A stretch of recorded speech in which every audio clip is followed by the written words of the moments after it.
Coming from the Caveman Studios in Buffalo, New York. Welcome to Caveman Corner with your host, Jeff. Captain Caveman! Thanks. Click subscribe and the bell. Do it now! All right, guys, we're here with Angelo Castricone, and hopefully we'll be joined by Charlie Anzalone in just a little bit. I was just talking in the green room with Mr. Castricone, and we had all these great stories going on, and I don't want to waste all the great stories in the green room. So we're just going to jump ahead and start talking because we talked about how long Mr. Castricone's been in the game. I started fighting in like 2004, 2005, seriously fighting. Before that, like we do like backyard fights and like every now and then, but like I've been in the community for a really long time. And as long as I've been fighting, Castricone's has been putting on kickboxing shows. And every show is pretty much the same. You go in, you know what you're going to get. Shows run well, good fights. The Castricone guys almost always win. There must be some good matchmaking or something going on. Like, I don't know what you got going on there. You do a really good job matching your guys. It's really good fun, entertainment. Probably everyone that's came through the Buffalo community has fought for you that's been a serious fighter. And you don't get a lot of credit for it. So I wanted to get you on the show. And I know you got another event coming on April 6th. So let's jump into that event, talk about it a little bit, the venue and how to get tickets, and turn the floor over to you right now. Okay. Again, thank you for having me. I appreciate being on. Our show, April 6th, will be at 500 Pearl Street in the Forbes Theater. And the number that's on our site, the call for tickets, set up reservations. We do a general admission, VIP, ringside, and sponsorships. Anybody looking to get the name up on the posters, get the name mentioned throughout the night for our sponsors. We welcome sponsorships also. Awesome. And then to get a sponsorship, what would we have to do, or what would they have to do? Just contact you, give you a call, or message you? Yeah, give me a call. And what I do, I turn them over to Mac from 500 Pearl, and he sets up all the sponsorships, and he sets up all the tables. And basically what they get is they get a quart of liquor, they get a case of beer with their sponsorship. It's a table for 8. It's run well. I mean, they do a good job setting their room up for us, as we did the last show on November 18th. We're sold out. We had tremendous turnout. My youngest boy, Santino, he fought, which is a big draw anyway, so we had a real nice turnout, real good events. Yeah, it was a great fight. The whole card was awesome. I had a guy on that card. Like the result wasn't great for us, but the venue was great. It was awesome being in that room. I felt like a movie star up there. Yeah. The waiting rooms are like these giant dining halls. So there's tables in there, but there's plenty of room to warm up, and it was just really cool. It was a cool environment, and then you go downstairs, and the seating is really cool in that venue. We talked about a little bit offline, but what does it seat, like 550, something like that, and then there's a standing room? Yeah, exactly. Plus standing room. Yeah, and it was sold out. There was not a place to sit, and it was an awesome show. It was loud because, like, it's a theater, so the seats come down on top of the ring. So when you're in there, it's a super cool environment. It was cool to corner there. I'm sure it was awesome to fight there. And I'm sure the crowd had a good time. Everyone that went from my gym thought it was a really cool venue. Good. Yeah, the energy was incredible. You go to some venues and, just the energy isn't there. But, their place alone, our ring announcer, he gets people pumped up and primed up and, get the fighters ready. And it was just, like I say, it was just constant energy throughout the night, which was tremendous. I can't say enough how cool that show was. We fought at the Lux. I've been there for your show at the Lux, I think. Did you have it at the Lux, or what was the other bar? Yeah. We had it, Lux, what's it now? It was Lux, I forgot what it was. Yeah, we did probably 6 or 7 shows there, and that was a nice venue. But what happened was they had to wind up, the building inspectors came in, so you got to put a wall here for whatever reason, and that cut out a lot of floor space. I said, well, we can't do it here any longer. There's just not enough room to get the ring. But that was a good venue too. Yeah, it's not too often that you get a promoter that cares more about the venue than how many seats they have. Usually you get these guys that try and get, doesn't even matter like how many people they fit in. They just get as many seats as they can, and they're like, here it is. Like, let's make the fights happen, and it's pretty cool. Yeah, That you guys my whole thing has been, as long as people come, they have a good time. It's a good event, good fights, good matchups. That's my biggest concern when I do my shows, more than how many people can I put in seats. So, do you have a matchmaker, or me. do you do all the matchmaking? So you're the matchmaker. I'm the matchmaker, I'm the promoter. I'm the ring girl. Yeah, I do everything I could do to run the show. I didn't see you doing any ring girls. But I want to see Carrie Card now. Now you talked about online. You might have to do this now. I might hold you to this. I'm sure you will. I still want to go into the event more, but I gotta ask you some questions. Like, I was surprised to hear that you're pushing 70. You look the same as when I met you. I think I met you for the first time in 2013, maybe 14, at a show, and like, you pretty much look the same. If anything, you're a little bit more jacked. I asked you offline if you're on TRT, and you said no, but I'm gonna ask you again online. Like, what are you doing to look so young, man? How do you stay in shape? Again, I train all the time, between our gym and our fighters, and then I go to the weight room. I do my weights. I've been always consistent. I'm the type of person, if I don't train, I get mentally aggravated. You know what I mean? It's like you don't have the release that you need when it comes to the weights, when it comes to the gym. I still get on the bag, work the bag. Once I get in the ring with my guys and bang with them a little bit. But again, I don't drink. I haven't drank in 35 years. I gave that up and just wasn't for me at the time, and never looked back. Does that help you not drinking, you think? Is that what you credit to, or do you just credit to? I do. I think so. But again, before that, I was in the nightclub business. I opened my club in 88, and I quit in 86. Years before I knew I was opening a nightclub. But it's a good thing, because if I'd have been drinking at that time, I probably lasted 2-3 years rather than 18 years in the club business, which is a long time. Oh, looks like we got some Mr. Anzalone here. Hey, this is my partner in crime. Goes. I'm internet deficient here. I had to have Tito set mine up. I know nothing about this stuff. I just started clicking shit. You're here, and we appreciate it. So we're already live, and you popped in at the perfect time, because Mr. Castricone was already talking about the nightclubs. So I want to hear some stories. That I'm sure you guys got some stories from the 80s. So I want to hear some of your guys' stories. 70s and 80s. 70s and 80s, yep. Now we're old guys. We go back to the disco era. Oh yeah. Angelo still wears bell bottoms when nobody's looking.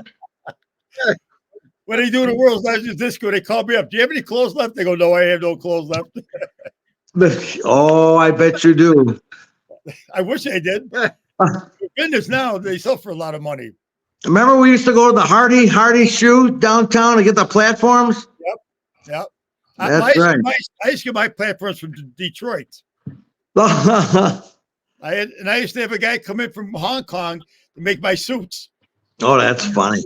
Coming because I was the only guy that was, couldn't make enough money. I just come in for one guy. I used to have a lot of clients. Then they dwindled off. But nice to go to United Men's, who I go to all the time.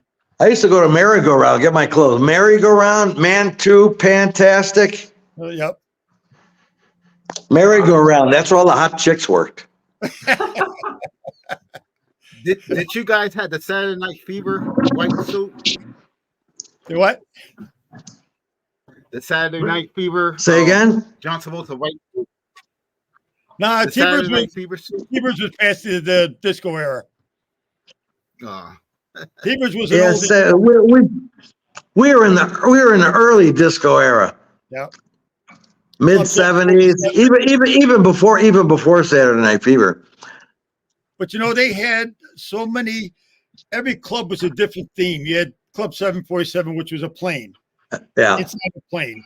You had Port Shark, which was all nautical with a big shark tank in the lobby. You had National Bank, which was the door was a vault. I worked there. What else do we have? Red Jacket, Red Pepper. Red Pepper, yeah, Fridays and Saturdays. That was the shit, though. I mean, you can On Youngs Road, that was the King Kong of the discos. Mulligans on Hurdle, yeah, oh yeah. Yeah. So what was your guys' theme or your theme, Mr. Castricone? Were you It was together? an oldies club. We played nothing but we didn't go past anything in the 1962 Right back. and before. So I would tell the bands nothing past 62. Tell my DJ. He said, "What about Beatles?" I said, "Beatles is an American rock and roll. I want nothing but oldies." And from the day we opened, they exploded. We were jamming. Yeah, it was T-Birds, right? Yep. Yeah. So A were you great guys, club by great employees. I mean, I tell people what made my club was the employees. I had, my doormen were great people. The girls, they'd get up on the dance floor. They would do the stroll with the customers, they would jitterbug with the customers. So even the girls would say that the only place they can go alone and feel comfortable. Yeah, yeah. Make sure they got to their cars at the end of the night. It was just a lot of fun. I mean, we had trouble once in a while, but one of my doormen, Big L, was 5'85", so a few people wanted to mess with Big L. But again, it was just the people that made it last for 18 years, which is a long time in the club business. Yeah, yeah. I worked at Fridays and Saturdays, Mulligan, 747. My first resident DJ job was at Melanie's in 1975. Yeah. Over there on Main and Transit, yeah. I lived at Fridays and Saturdays. No, yeah, that was the place. I've never been to 7, but they closed one night for cleaning. Yeah. Yeah, that Fridays and Saturdays was the best on Youngs Road. For sure. so well, how was your relationship developed, Charlie? Were you like the DJ for Angelo's club? Like I'm like just trying to like catch up and see how you guys like managed each other and like how the nightclub business started. Well, I actually knew Angelo first really from the fight business. When Kevin Rozier, who of course was in UFC 1, what happened was Kevin Rozier worked at a club I worked at back in the early 80s. And then he went into the Army and of course got discharged from there. Then he told me, he goes, I want to take martial arts and karate and be a kickboxer, blah, blah, blah. I said, yeah, okay, Kevin. And back in the early 90s, I was DJing at the place called Kicks nightclub for celebrities. And I get a knock on the sound booth door. And it's a Kevin Rozier with a big grin on his face. I hadn't seen him in years. And in the meantime, in the mid-late 80s, he became like a 5-time world super heavyweight kickboxing champion. No leg kicks, just above the waist. And ISKA, WKA, North American, US, blah, blah, blah. And then he went into retirement, disappeared. He went to New York, got thrown out of there. He went to Vegas, got thrown out of there for a few reasons. And so Angelo knew him and me, and through that, when Kevin came into my sound booth that night, he goes, I want you to manage me. I said, why? What the fuck you doing now? He goes, there's this crazy new event. There's no rules. You can get killed. And give me the guy's phone number.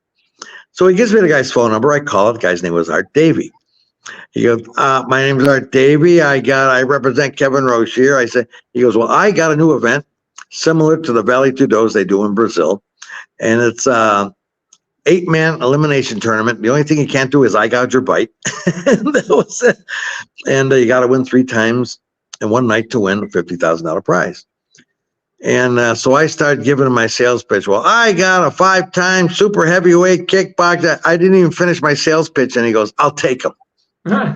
And why? Because Benny Urquidez turned it down. Donna Dragon Wilson turned it down. The grappler, Bart Vale, turned it down. Everybody was turning this thing down. Who wanted to do this crazy event? And that's how he got into UFC 1.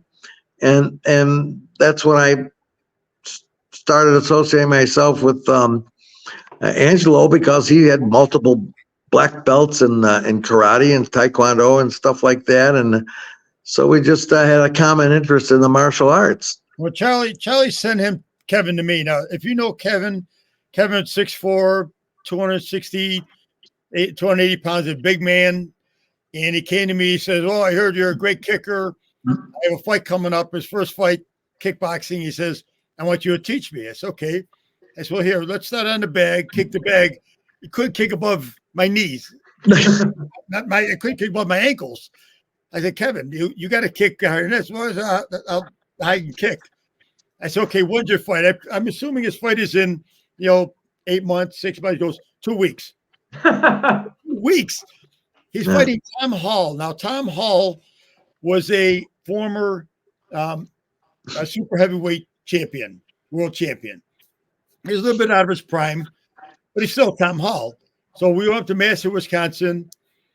The biggest thing was between Tom Hall's coach and me was who was better dressed in the ring.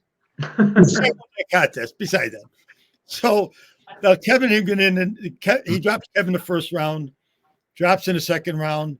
The ref says if he drops him the third time, I'm gonna have to end it. I go, if he drops it the third time, I'll end it. So he fought the fight, lost it.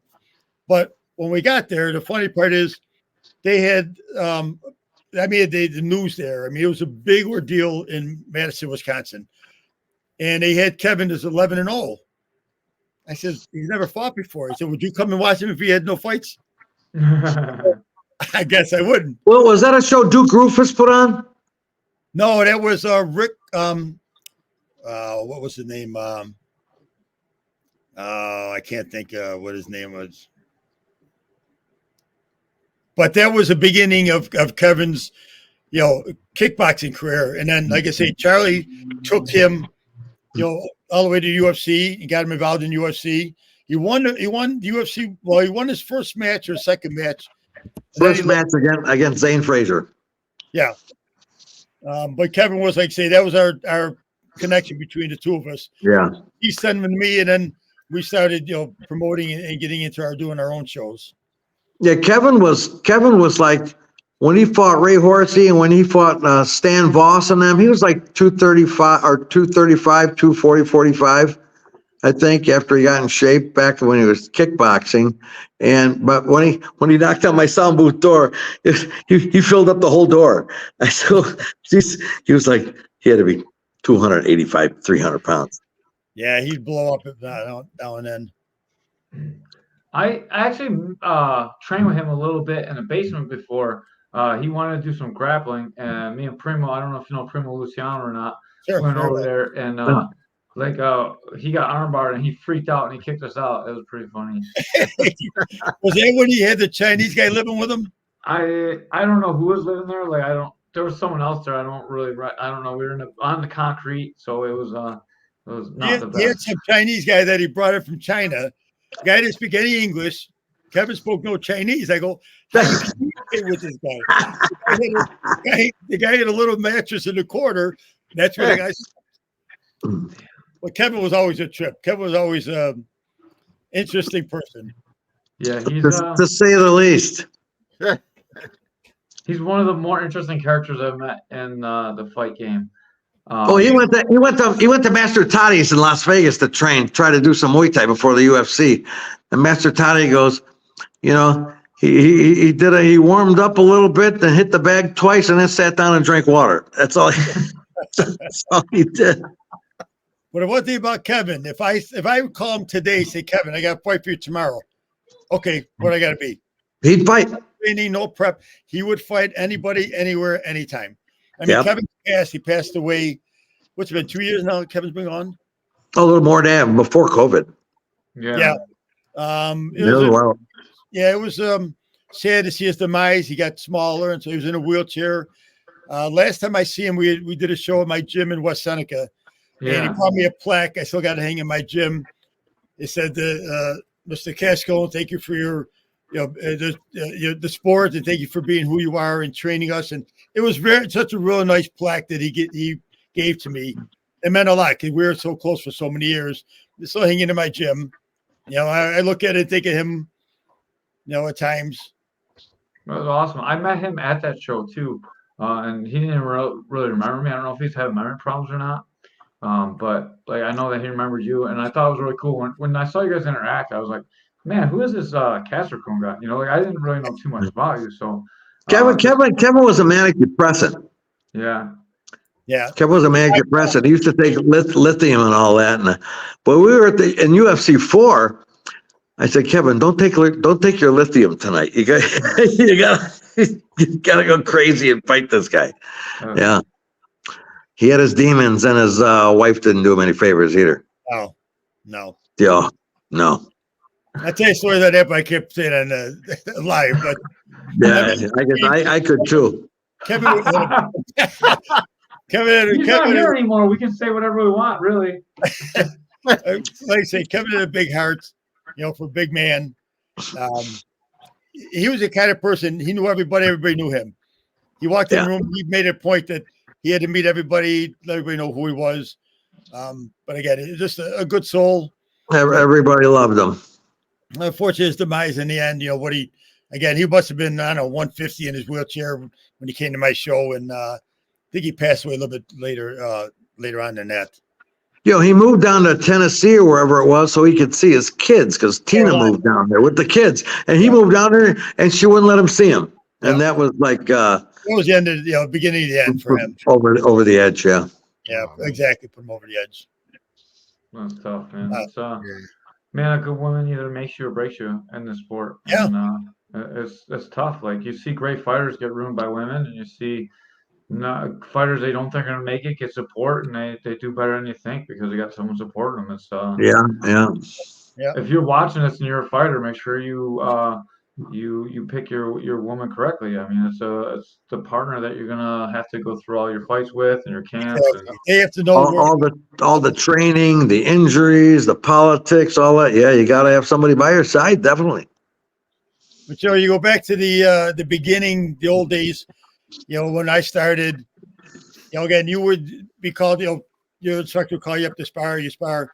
No headgear, no gloves, no shin pads. No, there was nothing except you get up.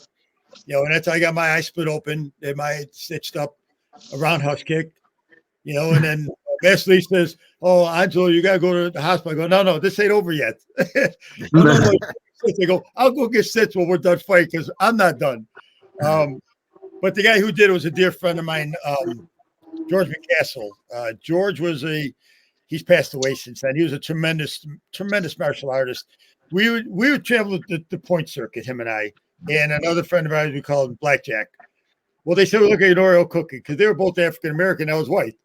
We traveled the country wherever the tournament, the three of us would go, and they would look like, what are these three guys doing here? But George would win in the wipeout division. He'd win the Masters. That's how talented he was. And he wound up, his house got firebombed, and he died. It was a fireman. He just became a fireman. And they firebombed his house. There was issues going on. I found out later, which I didn't know. And he died in the fire many years ago. But again, another guy who was a tremendous, martial artist. But we did that. We traveled to point circuit because there was no kickboxing at that time. No. What happened was the way I got into kickboxing end of it, I was at a point tournament in Niagara Falls, and there's an exhibition. Two kickboxers was what they said, Kenny Graziano and Kenny Olson. Yeah, I remember Kenny Olson. An exhibition match for the point fighters. I looked at my cousin. I said, "That's who we need to be. If you knock me out, you win. If I knock you out, I win." Because with the points are, tournament, you got 4 judges and the center referee, and I usually was always like the arbitrator for the events that were going on wherever they were. And if you got 3 corners that are from your school, you get to all the points you want. You're not going to get it. You're not going to get it. Ring again. If I knock you out, I win. If you knock me out, you win. But then the politics followed us there, because I had I fought what was his name? You fought in Joe Corley's Battle of Atlanta, didn't you? I fought at Battle of Atlanta. I fought it in Madison Square Garden. Who'd you fight in the Battle of Atlanta? A real famous guy. Yeah, I know. It didn't last long. He was that famous. I get disqualified a lot because I was, aggressive. In the point you couldn't be aggressive. Joe Corley did those big shows every year. Battle of Atlanta. Yeah. That was like the Super Bowl. That was like the Super Bowl of martial arts every year. Yeah. Well, I brought this guy from Ohio, and knowing you go in Ohio, you go in their area. If you don't knock him out, you're not going to win. So I lost a split decision, which I was okay with. It was a good fight between us. So I fought him again in Ohio. I lose another split decision. So I said, you know what? I'm going to bring him to Buffalo. I'm going to fight him here. Well, at that time, Bill Gallant, who owned Classic Karate Studios. Classic Karate on Sheridan Drive. Yeah. Yeah. So I fought. His name was Will Carpenter. So I brought Will Carpenter to Buffalo. Well, they bring Ohio judges. I'm looking at my. Didn't you fight Will Carpenter in the Battle of Atlanta too? No, I can't. I thought you did. No, Will I fought in Ohio, but when I brought him here in Buffalo, they bring Ohio judges. I look at the promoter. I go, why would you do that? Oh no, they'll be honest. Oh yeah. Fight. I lose a split decision. Will comes up and he even Will Carpenter even said you won the fight. He come up to me, he goes, I didn't beat you today. Yeah. I gotta apologize. So I took my trophy, my money, I threw it to the judges, and I walked out. So then when I turned pro and I wanted to fight him, a week before the fight, he pulls out. He fought a North American title fight and took several stitches in his face, and he couldn't fight. So there's a fighter, Sean, out of Pennsylvania, and I knew he was a tough kid. He had fought one of my guys like a year before. I called him up. I said, "You'd be interested?" He said, "Yeah, I'll fight you." And I won my pro title and beat him in 5 rounds.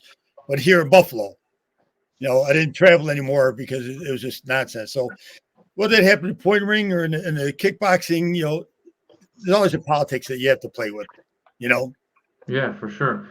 Didn't Kevin Rozier get his belt from Bill Gallant? No, Kevin. Again, I hate to talk about the deceased, but Kevin, being the arbitrator at these point tournaments, 1 week he was a white belt, next week he was a yellow belt, next week he was a black belt. So I didn't question it. What he said was he got it from Billy Blanks. Now we knew Billy because when I traveled the point circuit, Billy Blanks, Chuck Norris, Bad Brad Hefton, they were all the big names. Brad Hefton. And he was a great kickboxer. I said, Kevin, I don't know where you got it. It doesn't matter to me. But then he got mad at me, a while after seeing that. He called me up, and I heard he was bad-mouthing me, which he never did. And he said that I was telling people he didn't get a black belt. I go, what I told people, he didn't get it from me. You got it from Billy. It's fine. It doesn't matter to me. I just said, I wasn't the one that gave you the belt. You didn't train under me in traditional martial arts. But again, so much had to do with Kevin's mind frame and a lot of things he was doing. So I never faulted him for it. A lot of stuff was out of his control mentally. They used to give him the shock treatment where they put the metal plate in his mouth. Oh my God. Yeah. And he would come back to work because him and I opened the Olympia Club together. Mm-hmm. Yeah. When it was. But he would come in and he'd be like a zombie from getting zapped. Like for maybe a month, he would just, because what the electrodes, whatever they put through him. But again, he was just, that was Kevin, the kind of person he was. Damn, that's crazy. I heard you say Madison Square Garden. You fought Madison Square Garden? Yeah. Can you tell me that story? Madison Square Garden is like the mecca of fighting, so you can't say that and not talk about it. So I got to ask you about that. It was a point tournament, and they had fighters from all over the country fighting there. And again, it was the point tournament to elimination. And the first round, what they had was we were fighting on concrete floor. So they gave us a little. It was like a little thing. A foam thing with a little strap. I go, what's that for? Well, in case you hit the concrete. I go, what's that going to do? It was literally that thing about an inch thick. And so we fought on concrete floors. And, I think I lost in the second or third round. But I was more a banger than I was a point fighter.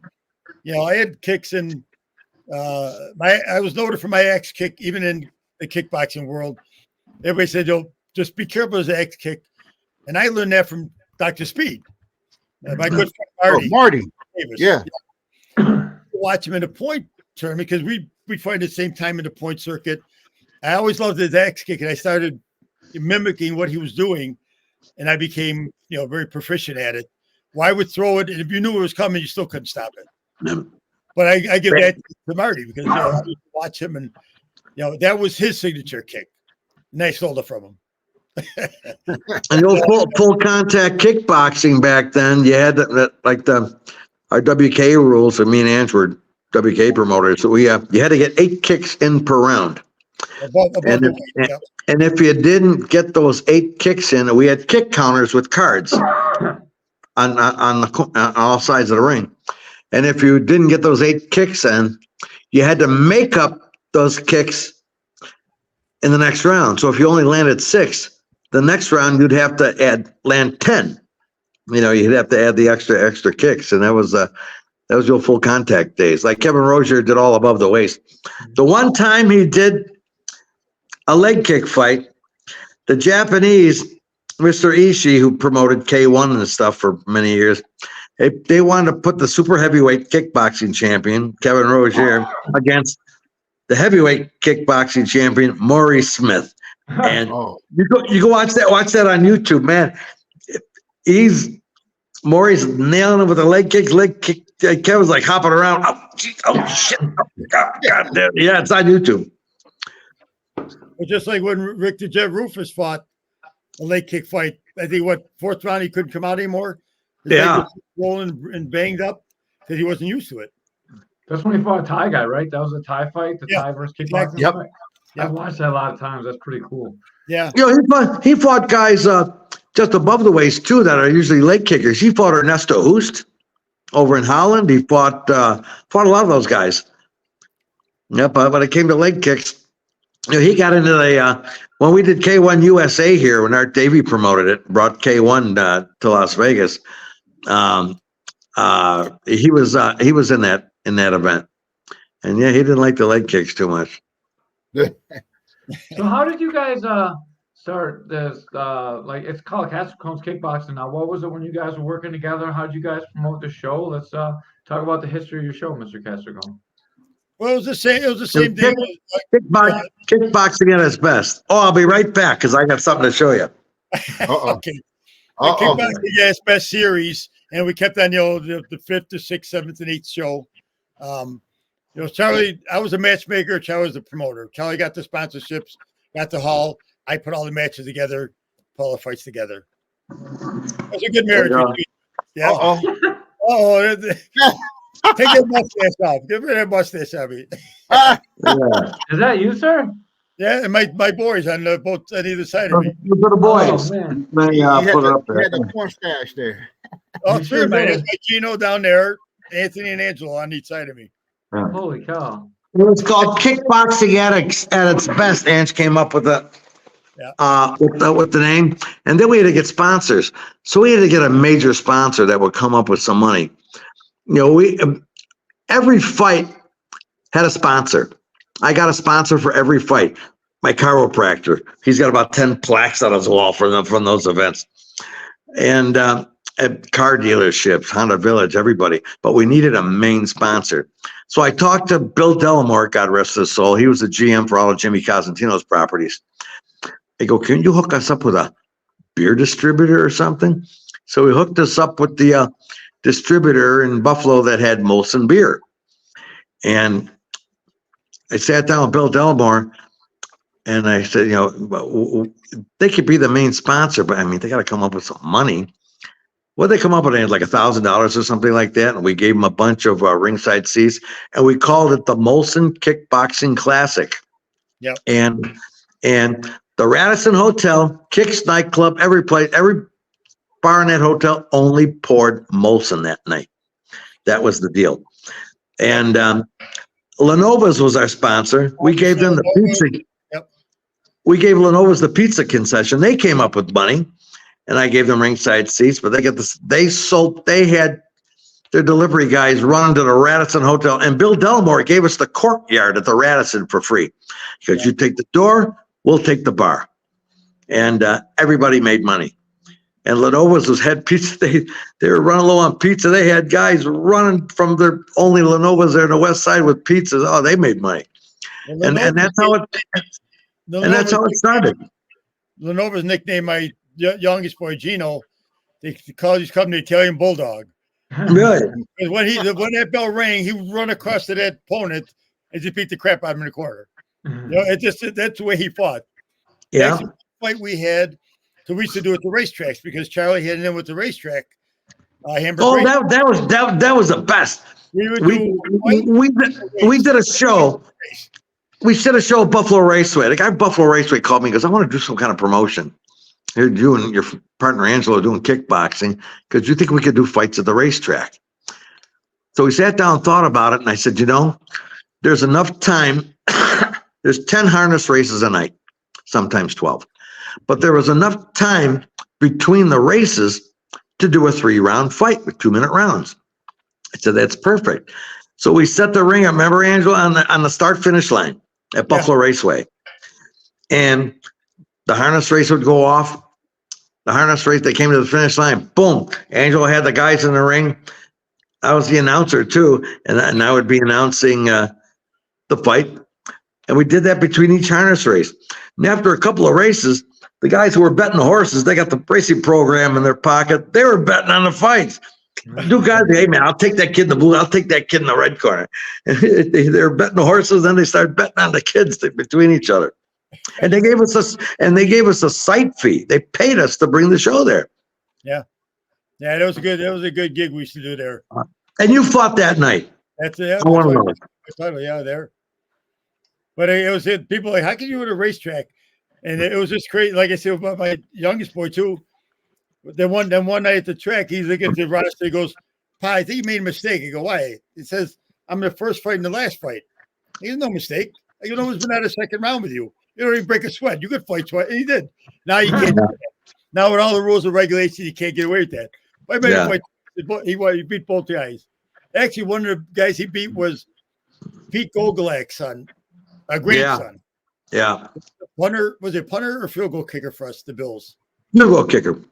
Field goal kicker. He was the first soccer style kicker in pro football. Was it? Yeah. Pete Gogolak, yeah. The shows have to, again, Charlie took care of the money. I took care of the fighters. And my wedding, and we got the video. They're interviewing him. He says, Angelo's the only partner I ever had that we didn't have to worry about who counted the money. That's what he said. Well, we just we're good partners. We're partners in crime, man. I told Angelo, I'll get a sponsor. I'll put the asses in the seats. You put the fights together. And it was a perfect partnership. Yeah. Whose idea was it to start putting these fights on? It was sort of a collaboration. Well, I did the first one, 88, out in the lobby of my nightclub. Because in the FP Mall.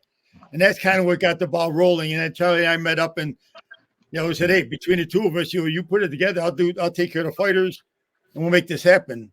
They came from Toronto to fight on our cards because, in Canada, well, in Ontario, Ken Kayashi, the athletic commissioner, oh, what a bastard he was. He wouldn't allow full contact or nothing. So me and Angelo heard Siam #1 gym, Suchart. We're doing an amateur Muay Thai thing. So we drive all the way to fucking Toronto. And we're there at the gym. And here comes Ken Kayashi. There will be no contact today, gentlemen. We were like, we drove all the way up here. What do you mean no contact? It's amateur. They got headgear and shit and everything. So we told him, fuck him. Come and fight on our shows in Buffalo. And they came down, him, Sam Laoui, and all them guys. Mick and Marty McNamara. The twin dragons, yeah. Mick and Marty McNamara. Paul Biafor was their world champion. Was their world champion. And we got a female fan here. Oh my God. Hi, Angelo. Jen Liss. LIS. Good, Jen. How are you? Yeah, that's awesome. I'm sorry, I didn't mean to interrupt you, Charlie. Go ahead. Oh, that's okay. That's how it started. And then we did those until I moved to Las Vegas. And then Angelo and his kids are carrying on from there. When did you move to Vegas? I forgot what year you left me. September 1996. Wow. That's when we got divorced. You took out my buddy. I know how it goes. Yeah, a long time, huh? Yeah. And you only came out here to see me once in 30 fucking years. Yeah. I go out there with all my money. I can't keep going out there. But the Canadians they still support my shows. Yeah. Did you start the promotion so you could get fair fights so you didn't have to travel out of town? Is that what the emphasis was to start the organization, or did you just want to put on fights? No, I think I did it just so we didn't have to travel anymore. I got tired of politics. Wherever you go, it's always the same game. And I said, what? Our shows were legit too. They were WKA sanctioned shows, and get this. You gotta have. There were no rules for martial arts and shit in New York State back then, or MMA or nothing like. It was up to the municipalities to approve it, like they did when we brought the UFC there for the first time years ago. I think UFC 5, whatever it was. But anyway, we had ring doctors. We had how we got paramedics. All my friends were at firemen for Main Transit Fire Department. And I said, if I give you guys a whole bunch of tickets for the fire department, will you come and be our EMTs at ringside? And they said, sure. So we had EMTs at Main Transit Fire Department with their ambulance, everything, they had stretchers, everything. It was like a pro fight. And what better guys to have be medical and stuff at your fights? Guys in the fire department who deal with head-on collisions, trauma, head injuries, and shit and everything. They know their shit. Yeah, and if we had to pay for an ambulance, AMR, or something like that, we wouldn't have made any money. It would have cost a fortune. It still costs a fortune. Oh yeah. Oh, I'm sure it does. No, yeah, but now you have to have a doctor, paramedic, EMT, ambulance, stretcher. It's insanity. But, what we do in Nevada, when I became an inspector about 18 years ago for Nevada Athletic Commission, Mark Ratner, who I knew, who was the commissioner, he goes, Chuck Anzalone, you do all these, you did amateur kickboxing, promote Muay Thai, MMA, all that shit, the UFC. He goes, go check out one of these amateur shows, because smokers are technically illegal. Yep. So I went to Master Toddy's show. There's a lot of great fighters got their start with Master Toddy here in Las Vegas over the years. Gina Carano, everybody. And I took notes. I said, they had a guy checking kid's the blood pressure before the fight and all that, but there's no one kid blocked a punch, fractured his arm. Well, of course, his friends or parents had to take him to the hospital. What happens when you go to an emergency room by yourself? You're there for 6 hours. Yeah. But if there was an ambulance, you get right in. So I sat down with Mark Ratner and I said, Angelo, you should look into this too. They go, how can we? I said, these are not big budget shows, but we got to have an ambulance. You got to have paramedics, at least somebody at ringside. Yeah. So Mark Ratner got to push through that. Paramedics are paid for through the amateur fund here in Nevada, Athletic Amateur Fund. Oh, really? And when you buy a ticket for a pro event, a UFC, a pro boxing championship, and buy a small print, $1 from every ticket goes to the state of Nevada Amateur Athletic Fund. That's how they fund it. Wow. Yeah. So they don't have to pay for any EMTs. And if an EMT has to bring somebody to the hospital, they're on the radar right away. We're going to be transporting, send another ambulance. Boom, AMR sends another ambulance because the next fight can't continue until there is a paramedic. And that's all paid for. That's all paid for through the state amateur fund. You might want to look into that. Yeah. Tell them that's what we do in Nevada. I'll have to check that out. Yeah. New York State, you can't get nothing from them, but it's worth looking into. Yeah, hey, they do it in the state of Nevada. Tell them that's the amateur fund pays for it. Yeah. And the amateur fund comes up with travel money and shit for kids that want to go to the national AAU boxing championships and stuff. And that's used for a lot of stuff. Yeah. Well, that pays for the paramedics. The organization that we have, you know, you got the WKA, ISKA, USMTA. Back in the early 90s, I was acting commissioner for WKA. Yeah. Then the USMTA, United States Muay Thai Association. I was a North American rep for them. Then I went, who would I go after USMTA? Was it, the guy, he passed away. Not USMTA, USKBA. I can't remember. I didn't know that one. You know, I was involved. Not only was I involved, obviously, in what I'm doing, but I was also involved with these organizations. You know, the whole the events. Hey, remember when there was like 10 people that said they ran the WKA after Howard Hansen got in trouble? Well, Howard Hansen put me in charge. Yeah, no, I'm in charge. No, I'm in charge. You know that. Dave Watkins was in charge. He was the best. Fight. Dave Watkins was great. He was. And what was the guy he brought down for? He was always the referee. Lorenzo White or something like that. Lorenzo White. Yeah. I mean, one time we had 23 fights on the card. We were fighting till 2 a.m, and Lorenzo was the only referee we had. I took him out for breakfast because the poor guy was thoroughly exhausted, and I told him, "Somebody falls out, drag him out. We got to get to the next guy. We got to keep going with these fights. We can't take time with everything we're doing." But we made it happen, you know. But back then, and we had to have a shitload of gloves we had to buy for the event. Yeah. Yeah, a lot of gloves last event. You had some nice stuff at the last fights. Yeah, I got them out of what else? Out of Pakistan. Yeah, I was just gonna say the Pakistan. They got some companies that make really good gloves. Yeah, they made it. They put our logo on it. Yeah, the picture of the calcium on there. They did a good job, and where ringside you're paying $100-some a pair of gloves. These are $35 pair of gloves. Yeah, just as good. Is excellent. Real good. Real good leather and everything they use. How did you find that place? I get like 10,000 advertisements for like stuff from Pakistan, but I feel like they're all scams. Like, how did you find a one that's actually a real company? I got that through ISKA, who gave me Bubba's number. Bubba that runs the shows in Rochester. Yeah, the FCP guy. Yeah. Yep. Well, he's the one. He said, "This is who I go through." So I knew he had to be legit. I know nowadays you can't. There's so many scammers out there; it's ridiculous. But this is legit. If you want to, just let me know. I'll give you his number and his email address. How to get a hold of him. Yeah, that factory in Pakistan makes gloves for quite a few brands now.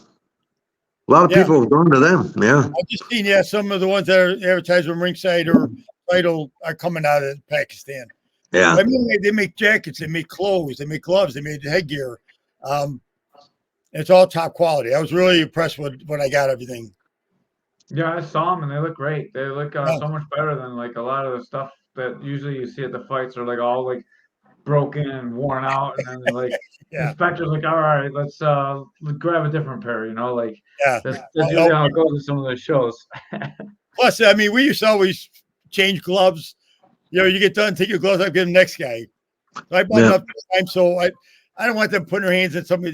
Just got done sweating them for 3 or 5 rounds, and now that's gonna put them on. Next guy put them on. I remember going back when I was sparring, get ready for my fights. I used to spar at the PAL in South Buffalo. Their gloves, they were so bad. I was sparring. I was like gagging because of the gloves. And now I'm fighting Chuck Johnson, was a pro boxer. He started kickboxing us. Remember him, Charlie? Chuck. But he was my sparring partner. He was 340 pounds, but he was relentless. He'd fight 30 rounds, would break a sweat, and he'd be hitting me, and I'm hitting. I go, "Don't you feel this?" I'd be kicking him. He just kept that coming. But great spar. It's like having a walking heavy bag. And he was just a great. And then he started kickboxing with us, and I remember we had some great fighters on our show. Stonehorse fought on our show. Did he? Yeah. I keep in touch with Stonehorse. Well, yeah, he remember at the Radisson when he lost at the Radisson. Yeah. Matter of fact, because they were working his corner, his eye was swelling. I looked at his corner. I go, "Don't you want to get that down?" No, I go, "Get out of there." So I grabbed my end swell, got in the ring and started working to get his eye opened up again. You know, He had worked a 10-hour shift. He was a steel worker climbing the beams and shit. he said, yeah. And he had to go there right from work, and boy, he was beat. Yeah. Well, I say Chuck, I mean, he would go again, he just wouldn't tire. He was so comfortable in that ring, you know, no matter what you did. And then when you went to kickboxing, again, we were in a show in out of state, and the doctor, you know, looked at him, she goes, "You're gonna fight tonight?" He goes, "Yeah, I'm gonna fight," because he looks like a pear. Yeah. I mean, that's the way he's shaped. And he goes, "You're gonna fight 5 rounds?" He goes, "I'll fight 5 and I'll fight 5 more when I get done." Yeah, no problem. He gets out of the ring, he goes, "Want me to fight 5 more?" She goes, "You're just amazing. I never seen anybody look like you. It'd be such great shape. You know, blood pressure is perfect. Everything was in." But Chuck was it was great for Desparrow because he hit me and I see stars because he was a big man, heavy hitter. But it helped me. I got to jump in with a plug real quick. I know we got some great stuff going on, but if you're watching this on YouTube or Facebook, make sure you like and subscribe to our channel. Also, Castricone's Coliseum Combat Battle at the Theater. It returns Saturday, April 6, 2024, Forbes Theater, 500 Pearl Street. Make sure you guys go there. If you want to get on a card, contact Mr. Castricone. You can find him on Facebook, MMA Castricones, or just reach out and you can search him, I'm sure, 1,000 different ways. Okay, I'm sorry. I turn the floor back over to you guys. Gotta sell this stuff. Oh, Charlie's leaving us. I gotta get my charger. Hold on. What, for your heart? You started to look a little pale. You want to keep an eye on him. Oh man, well we can just we can kick him out of the pack, guys. Yeah, we don't need him here. Yeah. I don't want to go dead in the middle of our conversation. Can you break down a little bit like what the differences are between like putting on a show now and back in the day when you and Mr. Anzalone you and Mr. Anzalone? It was just so much easier. You didn't have all the rules and regulations, and you know we made sure we just have an EMT ringside. Yeah. So and we never had issues. You know, everything is micromanaged. You know, exactly. Is micromanaged. And unfortunately, it's got to the sports. I haven't even talked to the New York State Athletic Commissioner, you know, a year or two ago, and I'm like, this doesn't make any sense. You know, 2 doctors ringside, you know, EMT, paramedic, ambulance, stretcher. It just adds to the cost of doing shows that we enjoy doing. Now, are these for pro or amateur shows? The only difference between a pro and amateur, you need 2 doctors for pro, 1 doctor for amateur. Oh, okay. But you still need a doctor, still need a paramedic, you still need an EMT and the ambulance and a stretcher. Again, it was just you weren't so micromanaged. You had 1 rep, whether it was for WK, ISK, USMTA, they would be there, check everything out, make sure everything going how we're supposed to, and that was it. Yeah. Put the show together. Now it's just like you're constantly looking over your shoulder, making sure you do, and we go by what they tell us. We've got to follow the rules. But again, it was easier back then. That's all. Yeah. You have like Joe Wall at the shows now. He commented earlier he was happy to see you. It seems like a lot of people when the commission comes in, because they got all the people that watch everything, and I know like the promotion has to cover the cost of this. And you've been doing this show. I'm sure you've seen your cost been rising like everyone else's cost. Oh yeah. And you keep putting these shows on, man, and like you're one of the guys that like I'm very impressed by, because I'm telling you, a lot of these promoters are just about getting the ticket sales out the door, and it doesn't seem like that's what you're doing at all. And I've been around a lot of fights, and you just like to put the fights on and make good fights. And what makes you different than other promoters? Again, I've always been bad businesses. I've always he's honest. Really. Really. I mean, and again, I don't do this for a living. I don't do this to make money. I do it to put the shows on. We enjoy what we're doing. We like what we're doing. And obviously you've seen my son Santino fight.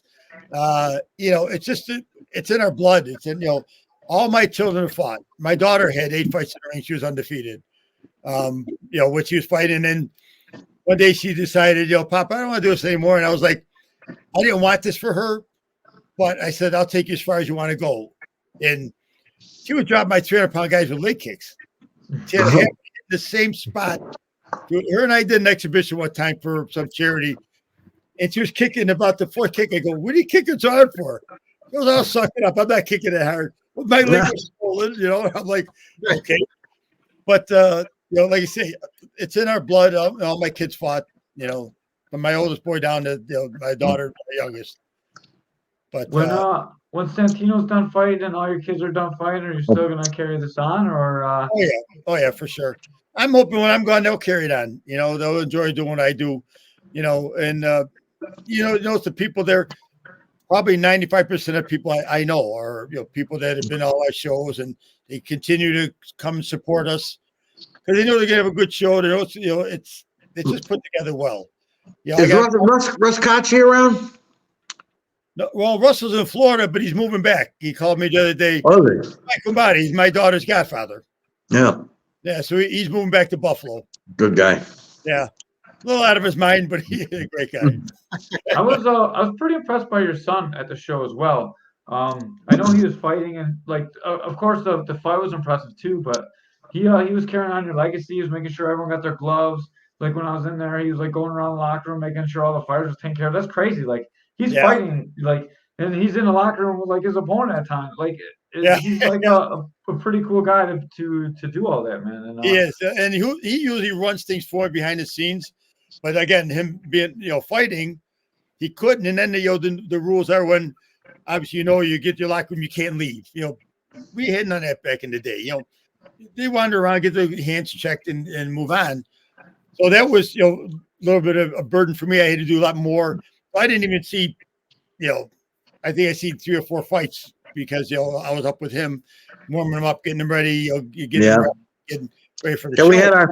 We hired my friend Carlo Italia to be the glove man. Remember, he had the gloves at the table, and he kept track. And my friend Chris Breen, he went and collected the gloves in both corners after each fight and brought them to Carlo. Carlo had all the names, all the weights of the gloves, everything. He had everything. We didn't have to worry about anything. Throughout the years, we lost some gloves. They disappeared. Yeah. But no, I mean, that was a great fight, especially being the main event. Craig Reed, hats off to him. He comes to bang, and it was a bloodbath at the end, but it was a tremendous, and that was the first fight I've ever seen my son. Normally he's not, doesn't get that excited. He obviously enjoys the win, but he's humble. He's always been a very humble guy.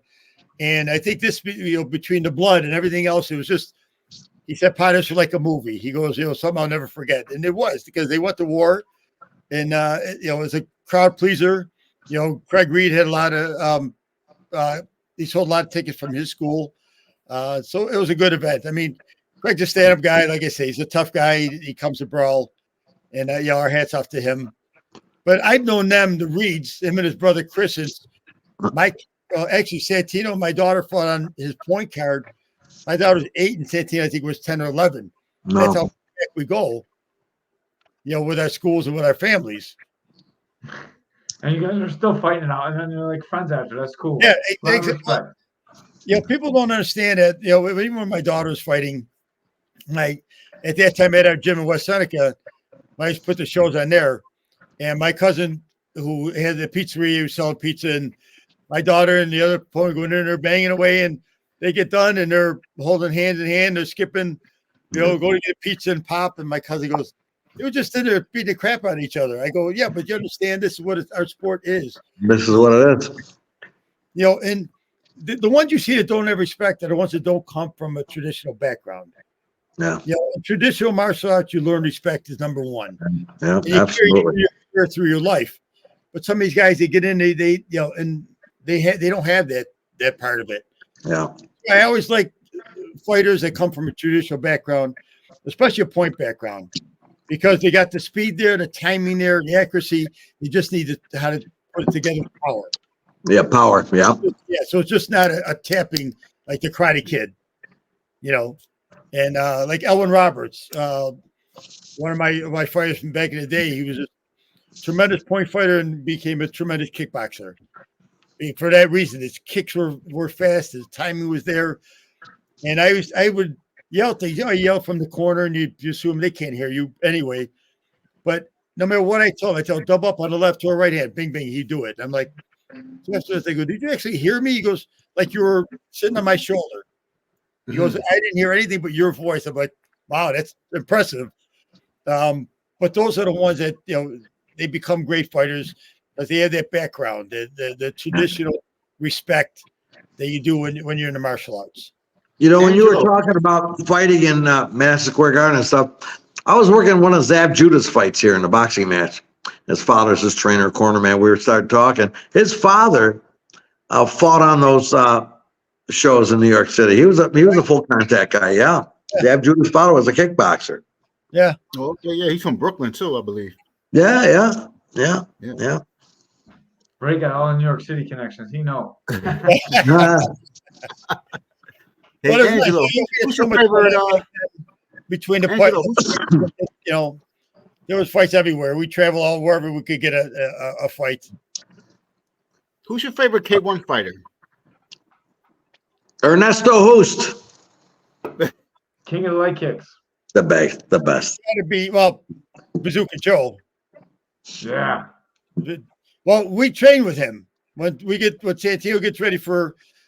We'll go up to Toronto. We'll fight with Bazooka's camp guys, and Derek, their coach, passed away. I don't know if you knew that. Years ago, 30-some years old.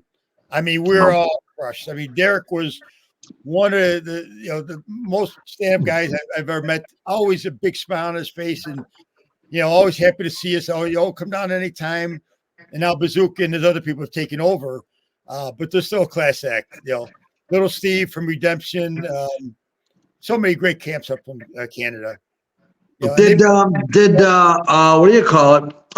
Did Stone Horse ever get a hold of you? No. Oh, he's on Facebook. Yeah, I see him around, but yeah, I chat with him. He when John Jones started training MMA, kickboxing and everything, one of his camp or trainers or people brought John Jones to Stone Horse. They told Stone Horse this guy's gonna be the world champion. He's the real deal. And Stone Horse, of course, some new guy. Yeah, right. Yeah, he's gonna be the real deal. Yeah, okay. Let's see what he's got. And he started training in Muay Thai with Stone Horse. And Stone Horse told me, he said, "Well, he was a real fucking deal." That's where he learned his Muay Thai from, was from Stone Horse.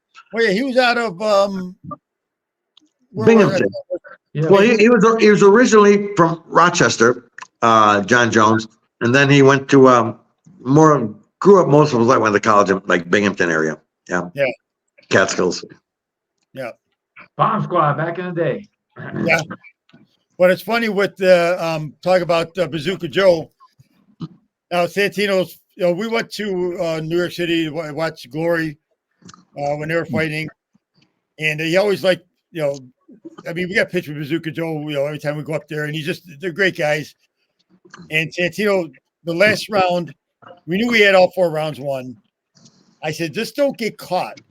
And he goes, Pa, I was in the corner, and it popped in my head, Bazooka Joe, because Joe's last title fight, he had the fight won, 5th round. The guy caught him with a short hook, I think, and knocked him out. And I said, that's how quick it happens. He goes, it popped into my head, and I spun the guy around, and I got him in the corner, and I went to work. But so I told his coach about a week ago, I talked to Paul Minus, who used to be his coach at one time. I go, tell Joe when you see him that thanks to him, Santino didn't get caught in the corner because he thought of you, and he spun himself out of that corner and finished the fight. So it's funny how things – happen and add up, down the road when you're doing things, So you've been in this business now for closing in on 50 years. God damn it, that's a fucking crazy amount of time. Being alive for 50 years is crazy. What kind of changes have you seen in the fighters? I mean, fighters are so much more skilled nowadays, but I feel like even the guys from my era seems a lot tougher than the guys that we have today, at least durability wise. Maybe not these guys take a beating too. Everyone that steps in the ring or the cage is tough, but right. What are some of the differences that you see in the fighters from from your age to now? Again, I think these guys are a little bit more skilled, but they're a lot tougher in the old days because you didn't fight constantly. There weren't that many fights going on. So when you did have a fight, these guys were ready. These guys were prepped for these fights. Where now it seems like there's so many promoters, so many fights going on. They kind of take it for granted. So that training is hard. Oh, I'm gonna fight in a couple of weeks. I won't have to train. Like we would train, obviously start months before when we got a fight coming up. But now it's so close that they're losing the prep time. You know what I mean? And refs didn't stop the fights as much back then as they do now. Yeah. You get a little cut and the ring doctor comes in. Oh man, I got to stop this fight. It's like, and I'm watching. I'm like, come on, it's not that bad. Put some fucking adrenaline 1,000 or Aventine on the cup. It's a Vaseline. Let them go at least one more round. But I think that's really what it is. It's not so much so often back then. So we look forward to it. We train hard, because we might not have no one for 6 months. We're not fighting so often that's okay. I'm ready. I'm in shape. So I think that's a big factor. And you didn't. And back then you didn't have all the fancy gyms and equipment to work out on, all the supplements to build muscle, but not steroids, just supplements in general and stuff. And the diet and everything is, everything is. Back then they just trained enough so they could breathe for 6 rounds and go and kick the crap out of somebody. Yeah. They probably ate a pizza before the fight. Probably. I was telling you earlier before we went live that with my instructor, Master Lee, our gym was upstairs from Mickey Rat on Main Street. Main Street. Yep. Yeah. And again, we had no heat in the winter. We had no air in the summer. We had a fan, and I'd go in there and I'd sneak in early and I turn the thermostat up with my pen. And they say, "Oh, Angelo, who turned the heat up?" I don't know, Master Lee. I just got here just to get it to at least 30 degrees. Because that's how cold the floors were, ice cold. Wow! And remember Jimmy Gordon? He was a doorman at Mickey Rat's on Main Street. Very, very well. Jimmy Gordon, yeah. He was a banger. I wish he would have fought UFC. He was he was a tough man. There's no question. I used to spar with him, and he was the instructor. He didn't pull any punches. You were training him, you were sparring him, just exercising, like blocking him and punching. He'd punch through your chest. He'd come out your neck. I mean, he'd be at the door at Mickey Rat's, and he just had this look on his face. Just as you see him at the door, you walk into the bar. It's like you say to yourself, "I am not going to fuck around in this club with this guy at the fucking door." Yeah, he just had the look about him. He was scary. He was scary standing still. One time at Friday and Saturday, there's a group of guys getting ready to get into it. He walks in the middle. Well, remember Ronnie Wunderlich? Yeah. Ronnie and I are still dear friends till today. We get up and we go sit. He goes, "What are you doing?" We go, "Well, there's like 15 of them. Let's go sit down." I'm all right. I'm like, all right. So we went sit down and told the guys, "We'll go outside." They're like, "Which one?" He goes, "All these." They got about halfway to the door and they went back and sat down and shut up the rest of the night. When a guy does that, you got to think twice. Okay, should I go outside? He was a big guy. He was tall. He was probably like 6'2", 6'3". Yeah. He was a big guy. Yeah. He just had a menacing look about him, but he was a real nice guy. Accident, and they said he never walk again. I go, "Anybody going to walk? Jimmy Gordon will walk," and he did. Yeah, they sure did. And his other leg, and I think he still trains. From what I hear, I run him maybe a great while. So I want to get into something that you sort of brought up a little bit. You said there's a lot of shows going on now, and we talked about this in the green room, so I'm gonna handle it with like Kara. I know we wanted to be respectful to everybody, but the FCP show is the same day as your show, and lately it seems like a lot of the fight shows are at the same day. Actually, the Fredonia Grappling Tournament is also on that same day. So as a coach, really? I have a lot of stuff to go on that day. So I have a grappling tournament, then I go to fights, whatever fights we end up getting booked on. Right. And Like, why is it? Like, there's so many months where nothing's going on. Why can't we get everyone together somehow and make sure that the fights are broken up so everyone can get their hands in the pot a little bit? Angelo told me about that. He said, I remember when we talked, he said, I'll get a date for a show 3.5, 4 months before the show. The next thing you know, there's 2, 3 other shows the same date they ended up booking and the same date. I said from the beginning we should all get together collectively and say, okay, let's get our calendars together.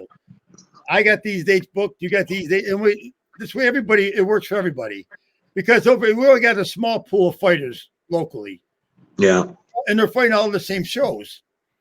And I guess I just talked to someone there, I can't think who it was the other day. I have no issues of sitting with with Bubba, with Keith, with everybody else. Say, okay, let's pick these dates. And, like Keith, I'm sure any day is pretty open for him. Same thing with Bubba, and same thing with me with 500 Pearl. But we need to do this. We need to get together. And we need to figure this out. So we're not beating each other up and trying to get, the shows put together. I think everybody gets. Like One Kick Nick out here doesn't do a show and Tough Enough's got a show and vice versa. They sort of respect each other that way. Yeah. I mean, you really only have like the 3 big promoters now. You got K4, you got you guys, FCP. There's Gladius, but they're pretty far away, and they lost their venue, so who knows when they're gonna have. Yeah, I heard about that. Yeah. Yeah, I'm not exactly sure what happened. I just know that they lost the venue. I had a fighter fight for them too. They're the one in Elmira, right, Gladius? Yeah. They're far. They're like an hour and 45 minutes away. I mean, that's still close enough. And then Rich Mitchell kind of dropped off. I know he was having health problems and. I bought his cage. Yeah. So you got his cage, and he's been talking about doing another grappling show too. We'll see what happens with that. Like I used to work for Rich, so I worked for. I call a show for Mahmoud. I call me and Ray call all the K4 fights, and we do the social media for K4. Like I try and promote the FCP fights. I try and promote your fights. Like as a community, we should really grow. Like we're all starting to train together as gyms. Like the gyms are starting to come together now. Like we're getting together, we're training, we're cross training. And that used to be like a no-fly zone. We used to never do that, Right. But now we're all trying to make Buffalo be a bigger place than just, let's stop fighting each other. Let's get our experience in these shows and get national, you know what I mean? And you're a couple hours from anywhere in Pennsylvania, hour 50 minutes from Toronto. You got a big population base and a lot of gyms and stuff and everything. And you can do some really successful stuff if everybody would just say, yeah, maybe this is the best way to do it. We at sparring today, we get together with Mateo's militia. He brings his fighters down, and and everybody works well together. And we tell them we're here to spar, not to kill each other.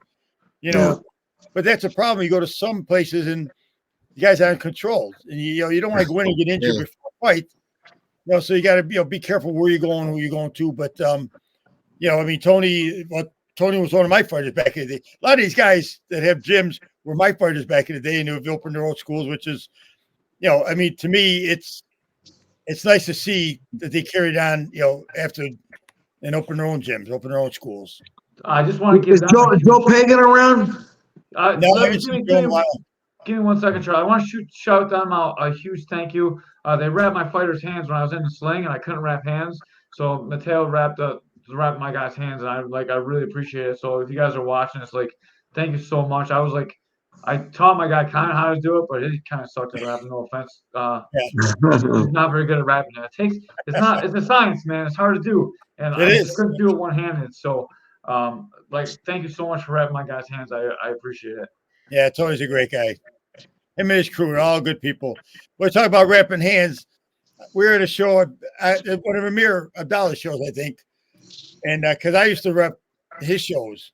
Remember when Jay Bauman fought Mark Stevens? Yeah. Well, Jay said, I'm only going to fight if Angelo's refereeing this fight. So they asked me, I said, yeah, I'll ref it.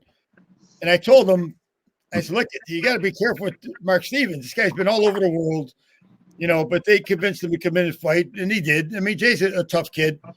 And unfortunately, I seen it coming. threw a couple late kicks. I'm thinking it's go to the head, but I want to pull him outside. You go, he's going to go to your head, but obviously being a ref, I couldn't help him.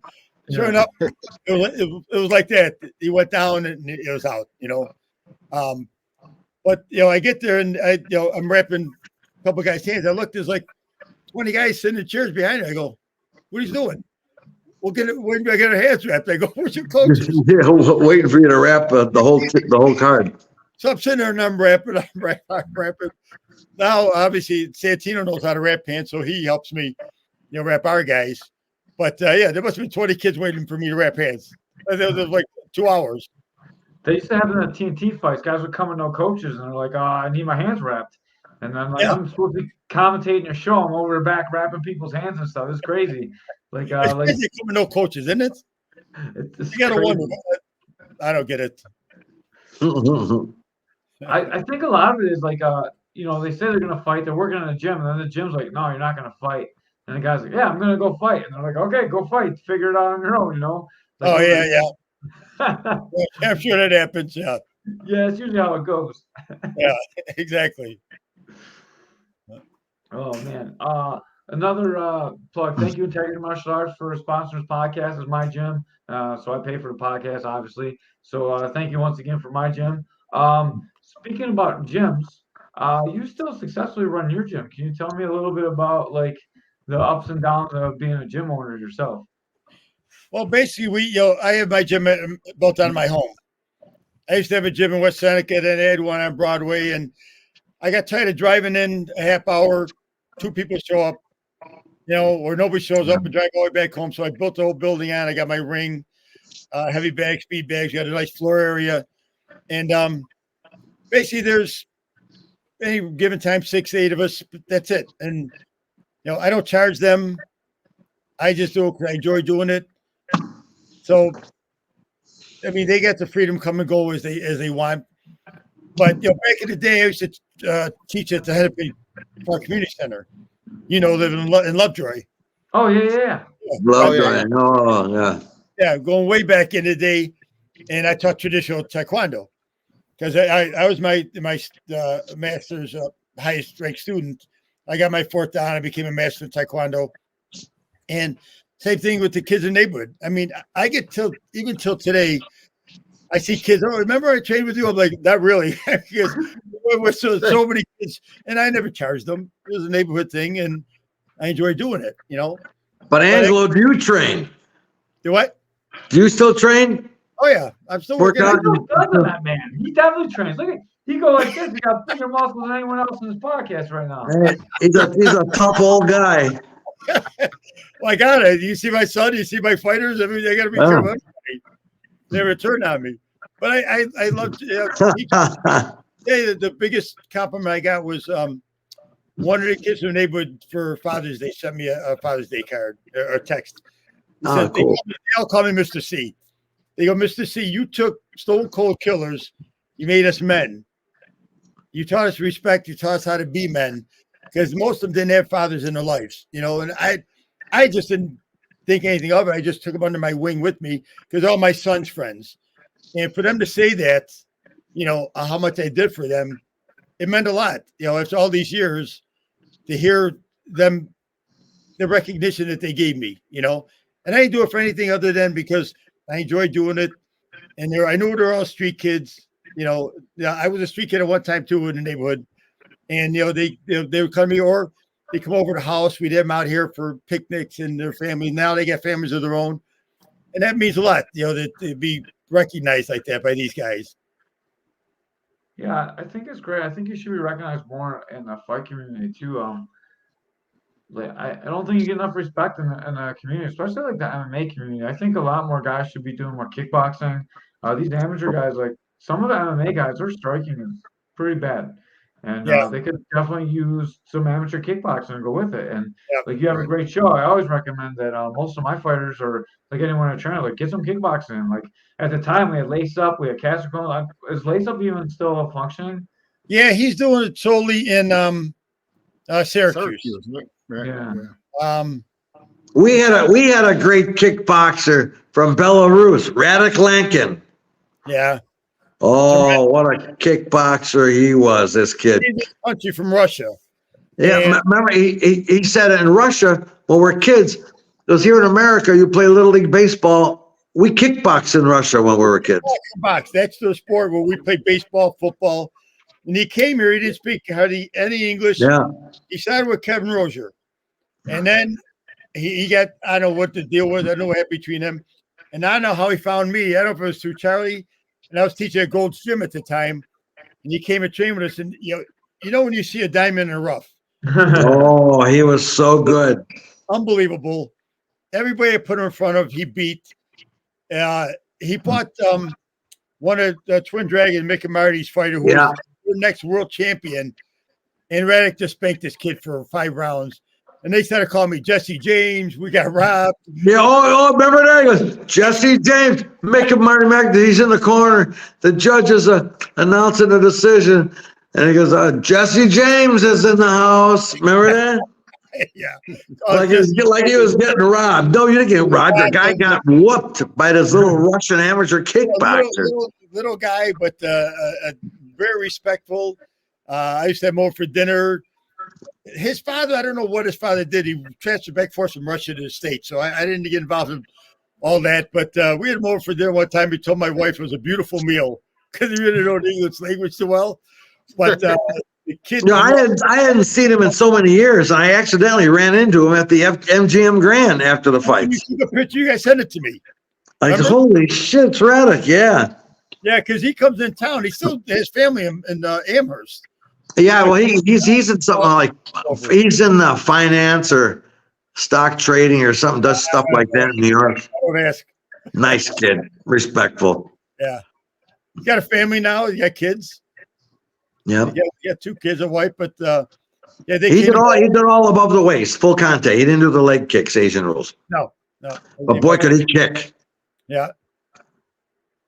I want to ask you a question. You've been in this game for like longer than I've been alive. So what? That means you're old, Andrew. And you're an old man. We're old men now. I don't know why. We got to take the fucking blue pill now. What the fuck? Mr. Castricone did not say that. Look at the guns on him. I don't think he needs no blue pill.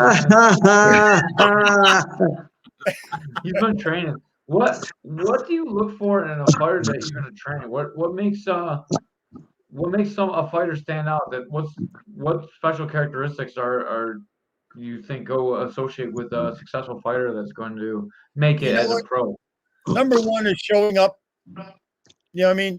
Number one is having heart. Like I tell them, you get all tail in the world. If you don't have heart, I can't help you. You know, you got to be able to push and move on, especially when you're sparring, you're getting banged. And I could see it. Normally, when they start out, I'll put them in the ring just to give them a little sparring. Right in the beginning, you see, do they have the heart? Is it worth the time to waste that time with them? And the guys and the kids that show up to the gym early every day. Yes. And we got a guy now that just started with us, and he's always the first one here. He lost like about 40 pounds. Today's first time he sparred, and I thought he did. I told him, I said, I thought he did great today. And he never sparred before. Sparred with guys that had fights. Those are the kind of people I love to work with because I know I can work with them. They got heart, and they show up. The talent we can give them, but they have to have the heart first. The first one to arrive and the last one to leave. Yeah. I mean, we used to, I've had so many people come to my doors. Perfect example. One time I had a guy come in, I think it was like 320. And I said, what do you do? Oh, I'm a doorman and I'm a street fighter. All the street fighters. I go, we slap street fighters out like little girls. So I told him, and I get to see his attitude, his personality. I go, you know what? You and I will spar first. I didn't want to be with my guys and hurt anybody. I go, I'll work to your ability. If we'll go slow, I'll work with you. I'll teach you what. But if you get stupid, I'm going to get stupid. First punch, right to the jaw. My whole side of my face went numb. I hit him with a left hand, uppercut, a right hand. He went all the way, hit the ropes, went down. He laid there. He goes, I'm done. I go, done. We just started. Done. Jumped out of the ring and left. He never came back. But I see that, and as soon as the guy walked in the door, I seen his attitude. I seen what he was about. And I won't have that here. You know what I mean?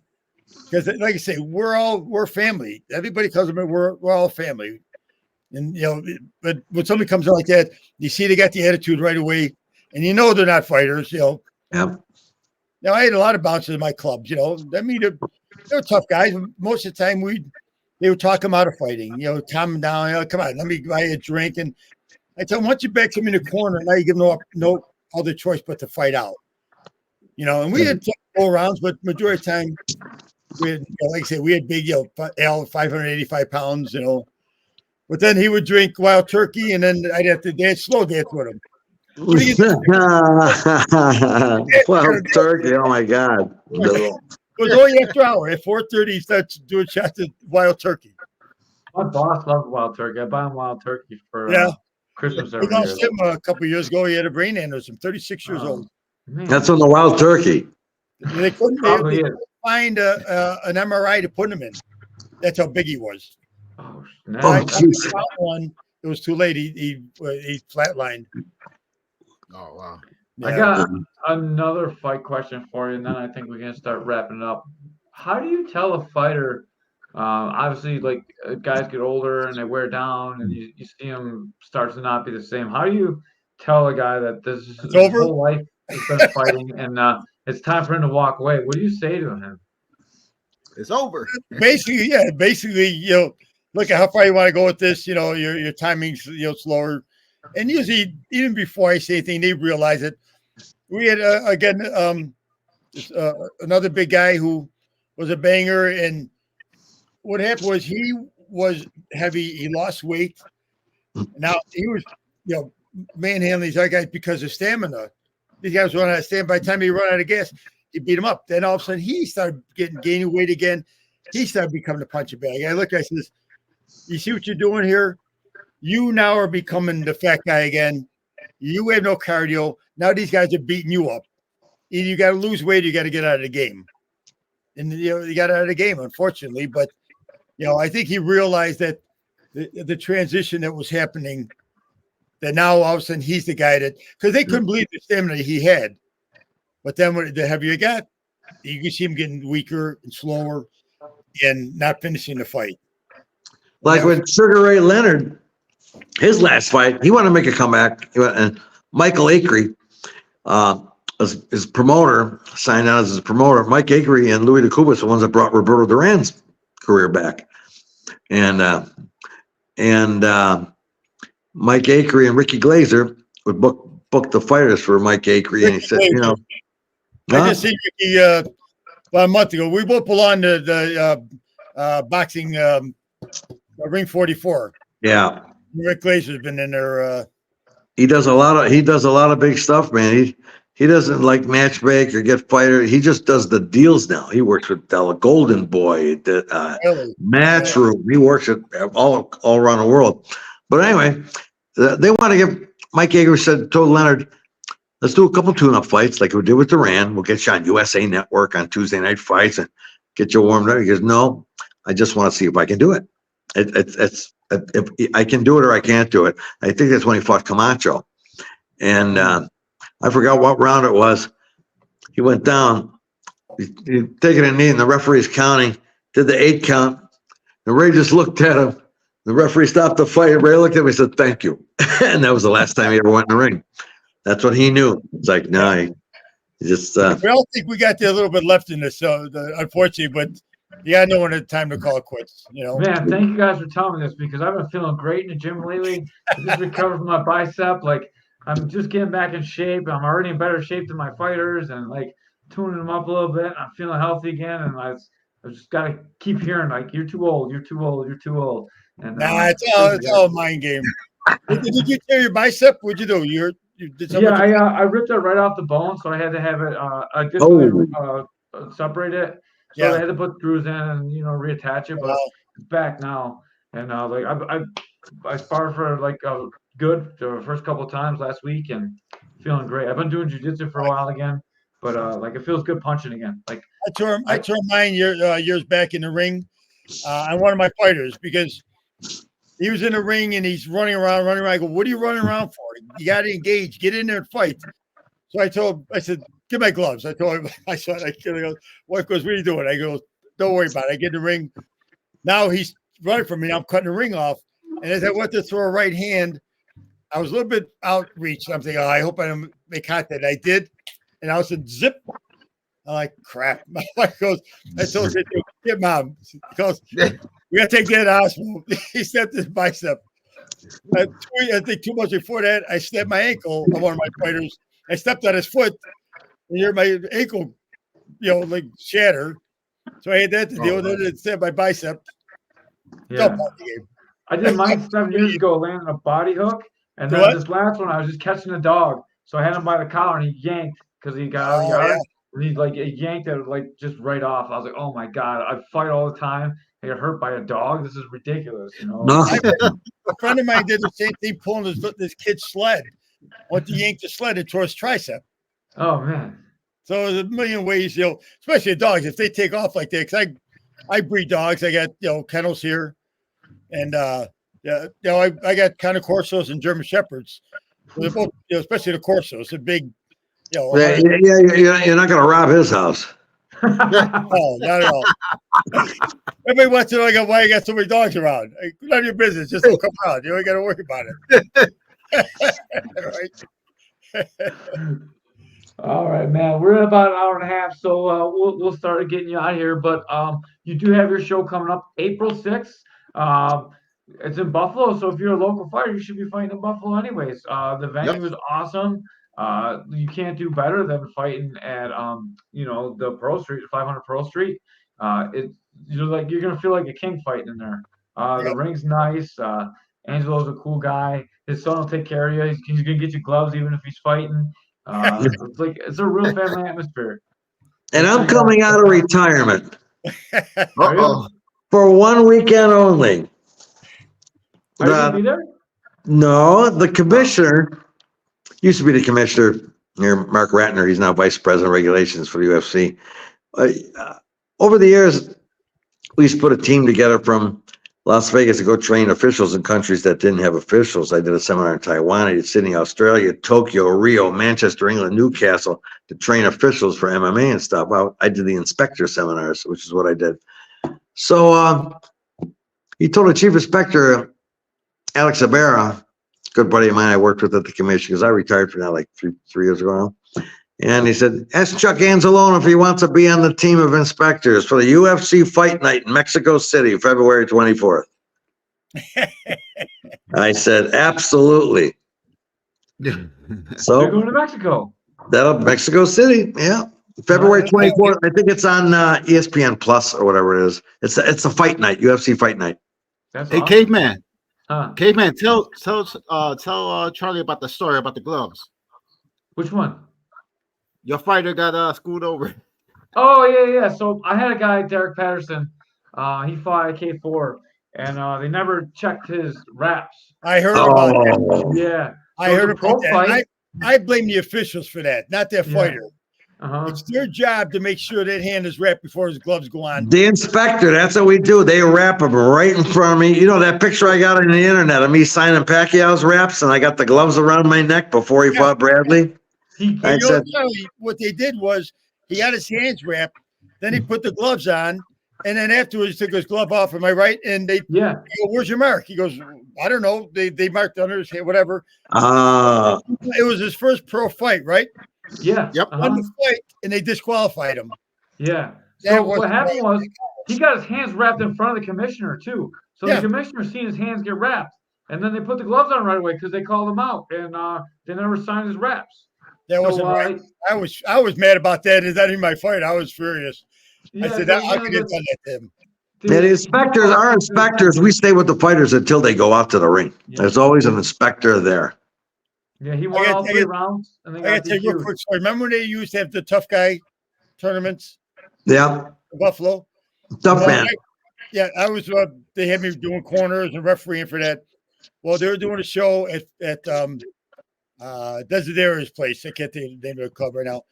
But they wanted Impacts. My gloves. I said, okay. I said it'd be $100 a day for 2 days. No, I'm not paying. I go, then you're not getting them.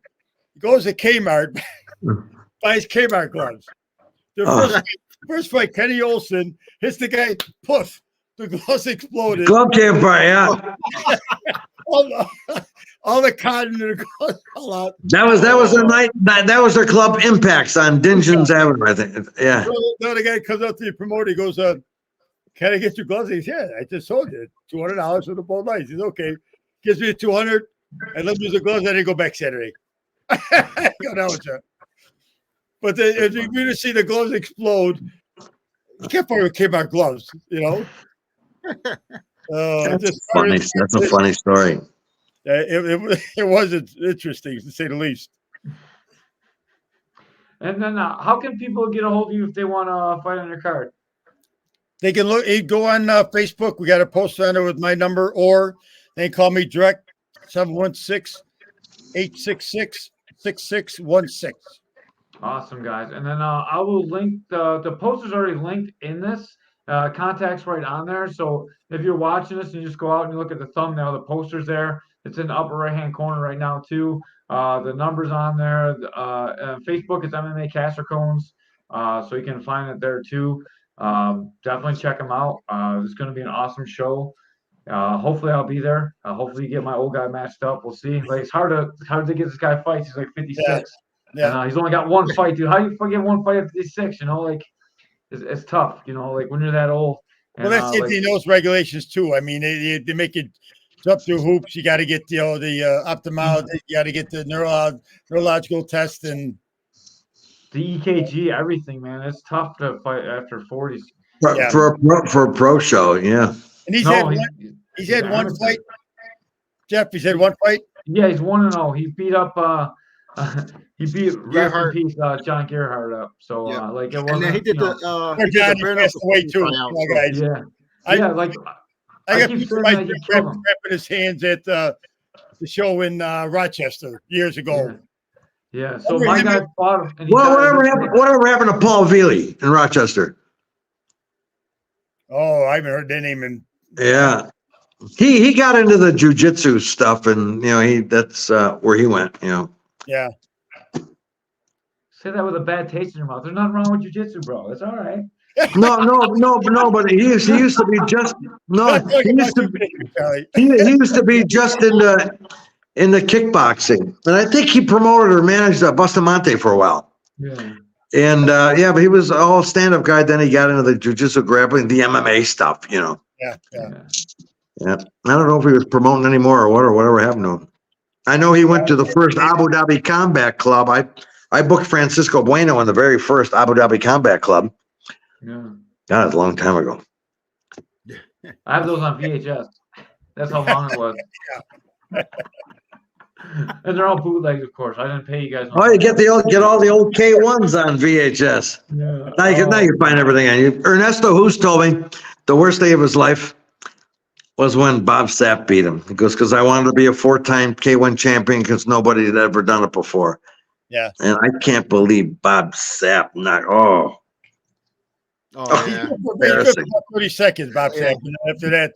But if you catch it at 30 seconds, you're in big trouble. That guy is so steroided up over there. Oh my God. Oh yeah. Well, he was like one of the first guys to be thrown out of the NFL for steroids. Yeah. I think he played for who did he play for? The Vikings or somebody, whoever it was. Yeah. They're all on. I mean, they're all enhancers. The kids even say something so stupid. So the guy, you tell me they're not all doing it. Oh, well, of course. Yeah. You gotta play the rules enough so you don't get caught. You gotta you can't exactly.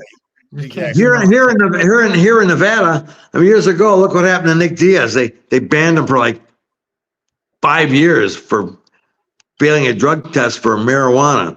Well, now they raised the level of THC that's allowed in your system because everybody smokes weed or uses THC or CBD gummy for pain and stuff and all that. And so they've they don't want to find cocaine or shit in your body, but they've raised the level of THC that's allowed to be in your blood for taking a blood test now. That's crazy because they suspended him for 3 years, and then a guy pop off for steroids and he gets 1.5 years. So like it was worse to smoke weed than do steroids. Yeah, which is crazy. Yeah, that ruined Nick Diaz's career, and that was the end of his career. They banned them in Nevada for 5 years, 5 years. And of course, if Nevada bans you, New York's going to ban you, California's going to ban you, all the major commissions are going to ban you. Yeah. But, now it's, is what it is. All right, man. I appreciate you coming on. And Ange, if you want to like promote all your shows, like every show you have, I'd love to have you on and talk with you and like try and sell these shows. And I really want to help push your show. Like you helped me develop as a fighter and like my guys and the guys before me. And I want to give back to the community. I want to make sure Buffalo knows that you're still around and like everything that you've done for the community. And I appreciate you.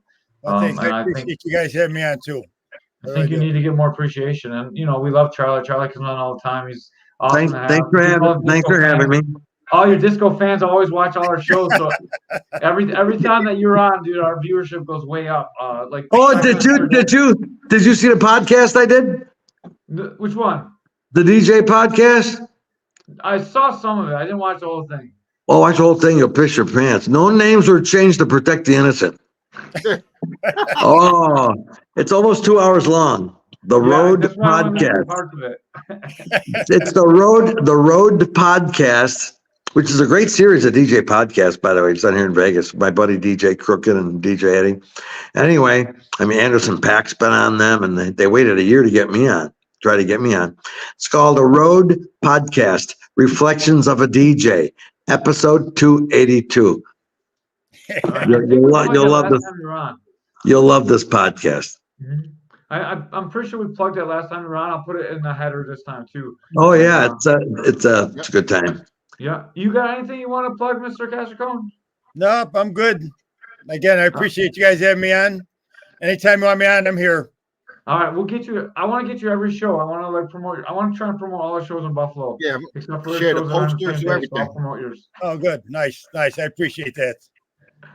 Ray, you got anything to promote? No, just a show in April 6th. And next year we're doing our show in September, another one in November. I got a guy for September. I got a 35er. He'll be ready by then. He's like one of those guys that talk about like didn't have a lot of talent, showed up early. He's starting to get it. By September he'll be ready to fight. He's not ready by April, but he'll be ready by September. Nice. And, like I say, those are the guys you like to train, you like to work with, because they're listening, they're learning, they're appreciate what's going on. Yeah, Tractor's the man. We nicknamed him Tractor. He doesn't drive a tractor or anything, but we just call him Tractor. And he's not farm fed, is he? No, he's not. Like he's a photographer. He's like the most city guy ever. That's why they call him Tractor. It's like it's just kind of fit. He wears bandanas. He looks old.